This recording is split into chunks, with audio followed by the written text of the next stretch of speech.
आषाढी वारी ही महाराष्ट्राच्या सांस्कृतिक, आध्यात्मिक आणि सामाजिक परंपरेचं प्रतीक आहे. दरवर्षी राज्यभरातील लाखो वारकरी या सोहळ्यात सहभागी होतात. जुलै महिन्याच्या पहिल्या आठवड्यापासून दिंड्यांचे पंढरपूरकडे प्रस्थान होणार असते. आणि एकच जर आपण बघितलं तर नाशिक, त्यानंतर मराठवाडा, विदर्भ आणि त्यानंतर विविध भागातून ज्या पालख्या येतात त्या म्हणजे त्यामध्ये वारकऱ्यांची संख्याही भरपूर असते. आणि मग या वारकऱ्यांसाठी वारकरी मार्गावरील रस्ते दुरुस्ती, पोलीस बंदोबस्त, सार्वजनिक स्वच्छतागृहे, पिण्याच्या पाण्याची व्यवस्था, स्नानगृहे, कचरा व्यवस्थापन आणि स्वच्छता संबंध, अखंडित वीज पुरवठा, वैद्यकीय पथके, रुग्णवाहिका, औषध साठा आणि आपत्कालीन उपचार सुविधासाठी प्रशासन नेहमी सज्ज असतं. आता आपल्या साधारण बघितलं पुणे जिल्ह्यातून काही दिंड्या बऱ्याचशा जातात, गावगावच्या दिंड्या असतात, पण काही पालख्याही वगैरे असतात. तर आता जिल्ह्यातून आता अहिल्यानगर जिल्ह्याचंच आपण उदाहरण घेऊ आणि नाशिक जिल्ह्याचं, तर त्यामधून किती पालख्या वगैरे जातात, दिंड्या वगैरे जातात ते एक माहिती घ्या. निवृत्ती महाराजाची पालखी ही नाशिकमधून निघते दिंडी. त्यामध्ये किमान 1,50,000 ते 2,00,000 वारकरी जातात. त्यानंतर निळोबाराय संस्थान यांची पारनेरमधून साधारण 1.5 ते 2,00,000 वारकरी यामध्ये असतात. त्यानंतर निवृत्तीनाथाची पालखी निघते, ती पालखी वेगळी आणि संस्थानाची दिंडी वेगळी. तर पालखीमध्ये कर्जतवरून निघते ती निवृत्ती महाराजांची, तिला 67,000 इतके म्हणजे साधारण वारकरी असतात, म्हणजे त्यापेक्षा जास्त असतात, कमीत कमी सांगतो. त्यानंतर एकनाथ महाराजांची पैठणवरून जी निघते पालखी, त्यांना कमीत कमी 50,000 वारकरी असतात. त्यानंतर ज्ञानेश्वर महाराज नेवासा, ज्ञानेश्वर माऊली आळंदी उतरून निघते एक दिंडी आणि पुण्यातून, आणि दुसरी नेवासा ज्ञानेश्वर महाराज यांची दिंडी निघते, तिथून किमान 50,000 वारकरी असतात. त्यानंतर शेख मोहम्मद महाराज श्रीगोंद्यातून दिंडी निघते, तेथे 3,000 किमान वारकरी असतात, त्यापेक्षा 5,000 10,000 सुद्धा असू शकतात. त्यानंतर श्रीगोंद्याची निमराज पालखी जाते, तेथे 3,000 ते 5,000 वारकरी असतात त्यामध्ये. त्यानंतर गंगागिरी महाराज सरलाबेटमधून, त्यामध्ये 2,000 ते 5,000 वारकरी असतात. त्यानंतर सिद्धेश्वर दिंडी निघते ही पारनेरवरून, तेथे 3,000 ते 5,000 वारकरी असतात. निळोबारायांची पालखी ही पारनेरमधून निघते, तर या पालखीला किमान 4,000 ते 10,000 वारकरी असतात. त्यानंतर कानिफनाथ ट्रस्ट मढी, तर येथून किमान म्हणजे 2 ते 5,000 वारकरी असतात. त्यानंतर बायजामाता अहिल्यानगरची म्हणजे जेऊर वगैरे असते तेथून किमान 2,000 ते 5,000 वारकरी असतात. आता या वारकऱ्यांच्या सोयीसाठी आषाढी एकादशी निमित्त पंढरपूरकडे जाणाऱ्या लाखो वारकऱ्यांच्या सोयीसाठी सोलापूर जिल्हा परिषदेने मोठे नियोजन हाती घेतले. यंदा पावसाचा जोर लक्षात घेता जिल्हा परिषदेकडून 50,000 वारकऱ्यांना मोफत रेनकोटचं वितरण करण्यात येणार असल्याची माहिती जिल्हा परिषदेचे मुख्य कार्यकारी अधिकारी कुशल जैन यांनी दिलेली आहे. नंतर पंढरपूर वारी मार्गावरील महत्त्वाच्या मुक्कामाच्या ठिकाणी पालखी तळावर आणि वाखरी वेळापूर पट्ट्यात ही रेनकोट वितरित केले जाणार असून वारकऱ्यांना पावसात गैरसोय होऊ नये, त्यांचं आरोग्य बिघडू नये म्हणून जिल्हा परिषदेने हा निर्णय घेतलेला आहे. वारी मार्गावरील 178 टँकरद्वारे पाणी पुरवठा करण्यात येणार असून प्रत्येक मुक्कामाच्या ठिकाणी आरोग्य पथक, 108 रुग्णवाहिका, औषध साठा उपलब्ध करून देण्यात येणार आहे. याशिवाय संत ज्ञानेश्वर आणि संत तुकाराम पालखी मार्गावरील 20 व मुक्कामाच्या ठिकाणी शौचालयाची व्यवस्था देखील करण्यात आलेली आहे. आणि वारकऱ्यांच्या सेवेसाठी सोलापूर जिल्हा परिषदेकडून सर्व तयारी झालेली आहे आणि ग्रामविकास मंत्री जयकुमार गोरे यांच्या माध्यमातून जिल्हा परिषदेला 50,000 रेनकोट वारकऱ्यांना वाटप करण्यासाठी मिळणार आहेत. याशिवाय स्वच्छता, पाणी पुरवठा, आरोग्य विभागाकडूनही सर्व तयारी झालेली आहे. त्यानंतर संत निवृत्तीनाथाची पालखी ही त्र्यंबकेश्वरवरून म्हणजे ज्ञानेश्वर महाराजांचे थोरले बंधू ही 29 तारखेला 29 जूनला त्र्यंबकेश्वरवरून पंढरपूरकडे मार्गस्थ झाली. या पालखीत 7 दिंड्यासह हजारो वारकरी सहभागी झाले आहेत.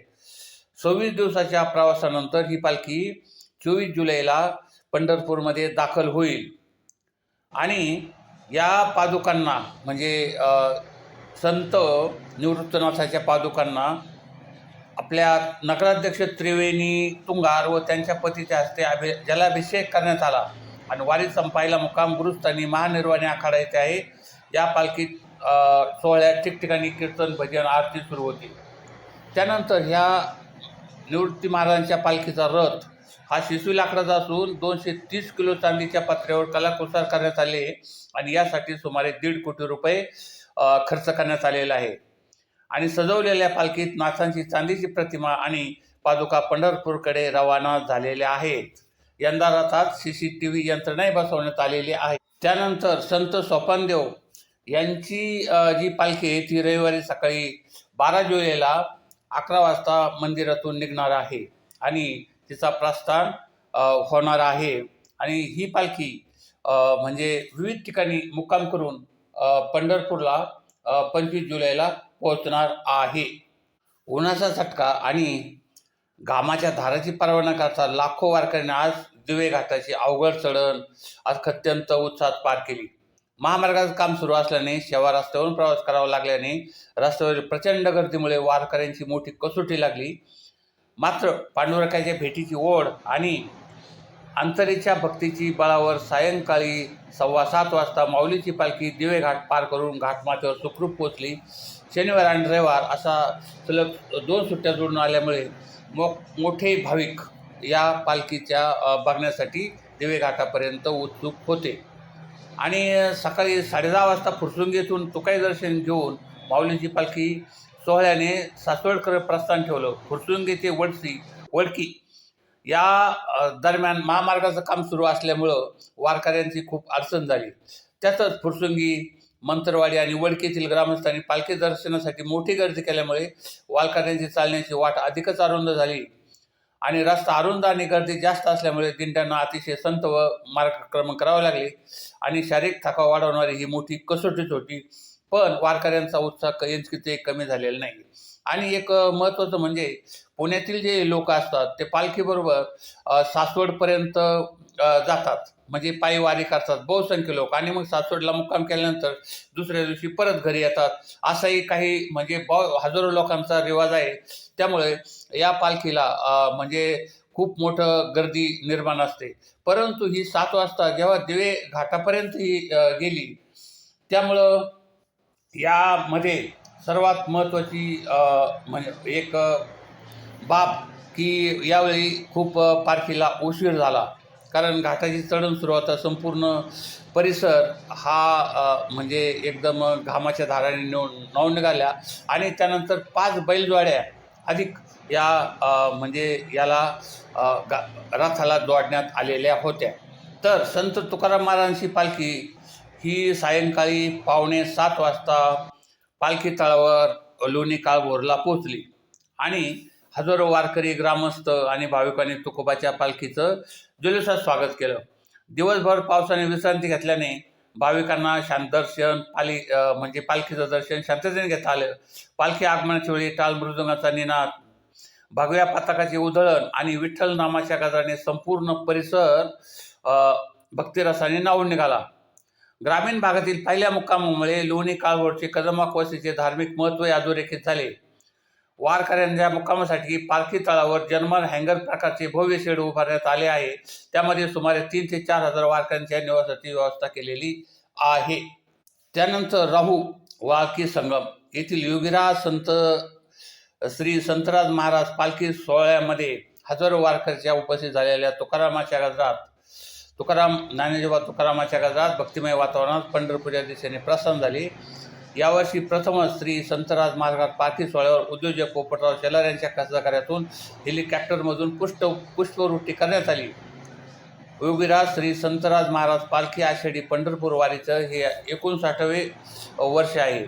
आणि यामध्ये हा सोहळा हा संत ज्ञानेश्वर, संत तुकाराम, संत सोपानदेव यांच्या पालखी सोहळ्यानंतर पुणे जिल्ह्यातील 4थ्या क्रमांकाचा सर्वात मोठा सोहळा समजला जातो. यावर्षी पालखी सोहळ्यामध्ये किमान 11,000 ते 20,000 भाविक सहभागी होणार आहेत. पालखीला निरोप देण्यासाठी रमेश थोरात आमदार, कृषी उत्पन्न बाजार समिती संचालक अतुल ताकवणे, विकास ताकवणे, रामभाऊ टुले, पोपटराव ताकवणे, सयाजी ताकवणे, दिलीप हाके, राजाभाऊ जोंधळे, पोलीस पाटील नीलकंठ थोरात, बाजीराव चोरमले आदी वारकरी उपस्थित होते. संत तुकाराम महाराजांची पालखी सोहळ्याचा मुक्काम सोमवारी 13 तारखेला वरवंड येथे होणार असून या पार्श्वभूमीवर ग्रामपंचायत प्रशासन आणि ग्रामस्थांनी सर्व तयारी अंतिम टप्प्यात पूर्ण केलेली आहे आणि विठ्ठल मंदिर परिसरात पालखीचा मुक्काम होणार असून हजारो वारकऱ्यांच्या स्वागतासाठी संपूर्ण गाव सज्ज झालेलं आहे. दिवे घाटानंतर सायंकाळी 7:30च्या सुमारास पालखीने पुरंदर तालुक्यात प्रवेश करीत झेंडेवाडी येथील विसावा तळ गाठला. संध्याकाळच्या साक्षीने झेंडेवाडी पंचक्रोशीतील हजारो भाविकांनी माऊलीचं दर्शन घेतलं. युवा नेते बाबाराव जाधवराव, राष्ट्रवादी काँग्रेसचे नेते विजय कोलते, जिल्हा बँकेचे अध्यक्ष दिगंबर दुर्गाडे, पंचायत समिती सभापती अमित झेंडे, विविध लोकप्रतिनिधी, प्रशासकीय अधिकारी, पोलीस अधिकारी तसेच ग्रामस्थांनी पालखीचे भावपूर्ण स्वागत केले. त्यानंतर काळेवाडी, ढुमेवाडी, दिवे, पवारवाडी या गावामध्ये ग्रामस्थांनी रांगोळ्या, पुष्पवृष्टी आणि जयघोषांनी माऊलीचे स्वागत केले आणि मार्गभर दर्शनासाठी भाविकांची प्रचंड गर्दी उसळली होती. त्यामुळे पालखीला सासवडला पोहोचायला खूप उशीर झाला. तर संत ज्ञानेश्वर महाराज पालखी सोहळ्यात पुणे जिल्ह्यातील एकमेव ग्रामपंचायत असलेल्या वाल्हे येथील सुकलवाडी फाट्याजवळ पालखी तळावर मंगळवारी माऊलीच्या पालखीचा मुक्काम होणार असून या पार्श्वभूमीवर वारकऱ्यांना सुरक्षित, स्वच्छ आणि सर्व आवश्यक सुविधा उपलब्ध करून देण्यासाठी जिल्हा व तालुका प्रशासनाने यावर्षी पालखी तळाची पाहणी करीत सर्व तयारीचा सविस्तर आढावा घेतलेला आहे. यावेळी जिल्हा बँकेचे अध्यक्ष दिगंबर दुर्गाडे, अतिरिक्त मुख्य कार्यकारी अधिकारी चंद्रकांत वाघमारे, उपमुख्य कार्यकारी अधिकारी भूषण जोशी, जिल्हा परिषद सदस्य प्राजक्ता दुर्गाडे, गट विकास अधिकारी अविनाश थोरवे, उपायभियंता सोनाली कोकरे, ज्युनियर इंजिनियर जय बुरुंगुले, रोहित बालगुडे, वालेचे सरपंच अतुल गायकवाड, उपसरपंच सागर भुजबळ, सुलवाडीचे सरपंच संदेश पवार तसेच ग्रामस्थही उपस्थित होते. तसेच तळेगाव धमडेरे येथून वारकरी संप्रदायाची समृद्ध परंपरा आणि विठ्ठल भक्तीचा उत्साह आणि हरिनामाचा गजरा श्री गवळी बाबा महाराज पायी दिंडीचे संत ज्ञानेश्वर महाराज पालखी सोहळ्यासाठी अत्यंत उत्साहसुर व भक्तिमय वातावरणात प्रस्थान झाले. यावेळी दिंडीचे अध्यक्ष हबप शामराव मोडक, हबप नातोबा गायकवाड तसेच विनेकरी प्रभाकर मुळे यांच्या मार्गदर्शनाखाली हा दिंडी सोहळा शिस्तबद्ध व भक्तिभावाने पार पाडला. त्यानंतर या सोहळ्याला गोडगंगा कारखान्याचे उपाध्यक्ष पोपट भुजबळ, सेवानिवृत्त तलाठी कैलास नरके, ग्रामपंचायत सदस्य सुरेश भुजबळ, उद्योजक नवनाथ भुजबळ, राहुल मुळे, कैलास भुजबळ, सामाजिक कार्यकर्ते गोरक्षनाथ खरेकर, संतोष डमडेरे, सतीश डमडेरे, विजय गुले, महिला अध्यक्षा विजया मुळे यांसह परिसरातील ग्रामस्थ, वारकरी, भाविक मोठ्या संख्येने उपस्थित होती आणि या मार्गावरील विविध ठिकाणी ग्रामस्थांनी वारकऱ्यावर पुष्पवृष्टी करून त्यांचं स्वागत केलं. अनेकांनी पिण्याच्या पाण्याची आणि अल्पोपहाराची सेवा देत वारकरी सेवेची परंपरा जपली आणि या सर्व पालख्या दिंड्या पंढरपूरकडे प्रस्थान केलेल्या आहेत. नंतर पुढील मुक्कामाची माहिती आपण यानंतरच्या व्हिडिओत देऊ. आमचं ATM न्यू वर्ल्ड चॅनल संपूर्ण महाराष्ट्रात लाखो संख्येने लोक बघत असतात. आपण या चॅनलला जास्तीत जास्त शेअर, लाईक, सबस्क्राईब करा आणि कॉमेंट करा आणि सबस्क्राईब करा. धन्यवाद.